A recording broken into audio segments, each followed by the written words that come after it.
नमस्कार, good evening, सत श्री अकाल। मजाक मजाक में सब आ गए, हम भी आ गए। बड़ा अच्छा लग रहा है, सब एकदम नहाए धोए तैयार बैठे छिले हुए अंडे की तरह। एक बात मैं आपको बता दूं, सब लोगों ने प्यार के बारे में बहुत कुछ कहा। मैंने सोचा यार मैं भी प्यार से ही स्टार्टिंग कर लेता हूं। अपने हिंदुस्तान में जो प्यार है ना, वो पार्कों से ही शुरू होता है। और पार्क में एक लड़का एक लड़की बैठे हुए हैं। एक बार मैं बैठा हुआ था, माली आ गया, बोले क्या कर रहा है झाड़ में छुप के। मैंने कहा कुछ नहीं कर रहा हूं। तो बोले लड़की का टाइम क्यों वेस्ट कर रहा है, इसे घर जाने दे। अब ये जो मोहब्बत है ना, मोहब्बत एक ऐसी चीज है, मोहब्बत अगर आसानी से मिल जाए तो जिंदगी संभल जाए। मोहब्बत अगर आसानी से मिल जाए तो जिंदगी संभल जाए। मोहब्बत अगर मिलकर बिछुड़ जाए तो जिंदगी भर का रोग लग जाए। इस प्रेम के रोग। मेरे एक दोस्त है, पड़ोस में रहते हैं, दुर्गा साहब। एकदम लीचड़ किस्म के इंसान है। इतने सुनो तो मेरी बात, इतने से पैदा हुए थे, उनके बाप ने उन्हें रुआबजा की बोतल में रखा था, स्विमिंग पूल समझ के ऐसे ऐसे तैरते रहते थे। उनकी दादी तो हंसते हंसते मर गई, बोली बहू अच्छा वाला बच्चा पैदा करती, बंदर कहां से ले आई। चिड़ियाघर में जाते हैं, बंदर हड़ताल कर देते हैं, बोले यार हमें अंदर कर रखा है, ये बाहर कैसे घूम रहा है। मैंने दुर्गा साहब से पूछ लिया, मैंने कहा दुर्गा साहब आपके कितने बहन भाई हैं। बोले मैं अकेला हूं। मैंने कहा ये कैसे। बोले यार मैं घर से बाहर खेलने ही नहीं जाता था। समझ में आ गया ना। अब दुर्गा, और सुनो तो दुर्गा साहब के 8-8 बच्चे, एक ही कमरा है। उनकी बीवी रात को चिल्लाती हैं, बोले बेटा सो जा, तेरे बाप को सुबह ऑफिस जाना है। मैंने कहा यार तुम्हारे 8-8 बच्चे करते क्या हो। बोले यही करते रहते हैं। मैंने कहा यार एक बात बताओ, तुम्हारे घर में एक ही कमरा है, पता है इनके बच्चे कैसे सोते हैं। बेड के ऊपर बेड के ऊपर बेड के ऊपर बेड लगा के सोते हैं। नीचे वाला बच्चा सुबह मां को कह रहा होता है, मां मैं आज स्कूल नहीं जाऊंगा, रात भर बारिश होती रही है। और दुर्गा, अब एक बात बताओ, देखो मेरी बात सुनो।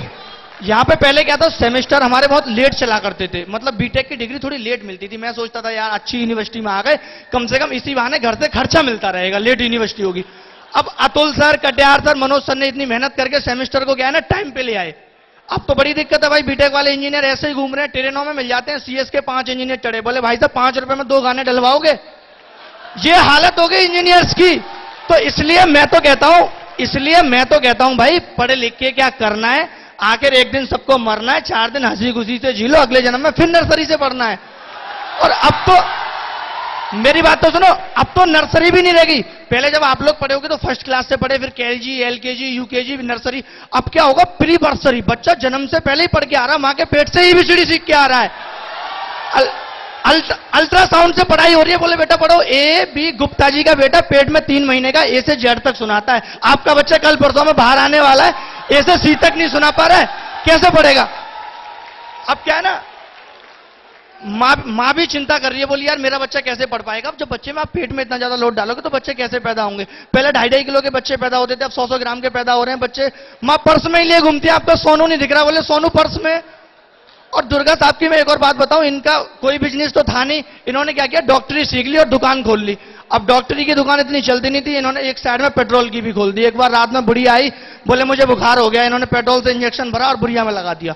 अब बुढ़िया दौड़ी चली जा रही है, ट्रैक्टर पीछे दौड़ा है, रुकी नहीं रही, क्योंकि ट्रैक्टर डीजल पे था, बुढ़िया पेट्रोल पे थी। इस तरह का माहौल है। एक बात मैं आपको बताऊं, एक माहौल क्या था कि अभी आप एम्बुलेंस को फोन करो, 1 घंटे 2 घंटे 4 घंटे नहीं आएगी। आप पिज्जा को फोन करो 10 मिनट में आ जाएगा।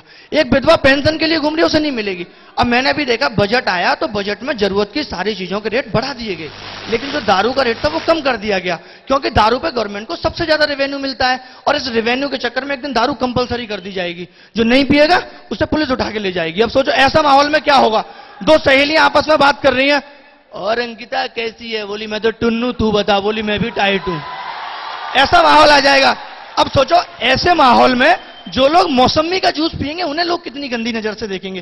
बोले छी मौसम्मी का जूस पीता है, मर जाएगा एक दिन मौसम्मी का जूस पी पी के, बीबी बच्चे अनाथ हो जाएंगे तेरे।